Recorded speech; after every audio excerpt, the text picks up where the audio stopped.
Download aplikasi Kontan sekarang di App Store atau Play Store.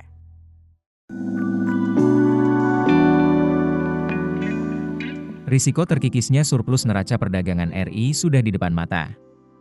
Bahkan, bukan tidak mungkin neraca perdagangan berbalik defisit pada tahun ini. Ini sejalan rencana pemerintah yang akan mengimpor energi dan produk agrikultur dari Amerika Serikat hingga melakukan investasi melalui Danantara dengan total nilai 34 miliar US dollar. Ini bagian dari negosiasi tarif resiprokal agar tarif 32% bisa diturunkan. Dari situ, ada rencana impor energi senilai 15,5 miliar US dollar, walaupun pemerintah belum memperinci volumenya. Kepala Pusat Makroekonomi Institute for Development of Economics and Finance Rizal Taufikur Rahman mengatakan, strategi diplomasi ekonomi Indonesia untuk meredakan tekanan tarif dari AS justru memicu tekanan baru terhadap stabilitas eksternal Indonesia. Jika impor energi dari AS dilakukan di tengah risiko menurunnya ekspor Indonesia ke AS akibat perlambatan global, maka surplus dagang akan terkikis secara signifikan. Dalam kondisi seperti ini, bukan tak mungkin neraca perdagangan bergerak ke arah defisit. Ini baru soal impor minyak, belum termasuk produk pertanian.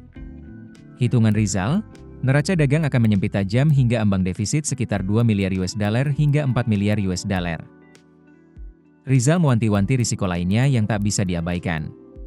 Mulai dari ketergantungan terhadap satu sumber energi, pelebaran defisit transaksi berjalan, hingga menurunnya posisi tawar RI. Alih-alih memperkuat kemandirian, strategi ini bisa menjadi presiden kurang baik, di mana diplomasi ekonomi bersifat transaksional jangka pendek, tanpa membangun daya saing jangka panjang. Sementara hitungan Kepala Ekonom Bank Permata Joshua Pardede, dalam skenario terburuk, surplus neraca dagang Indonesia berpotensi turun tajam ke kisaran 10 miliar US dollar hingga 15 miliar US dollar setahun.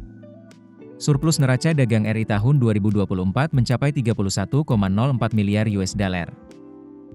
Selain impor besar dari AS, terdapat sejumlah faktor negatif lain.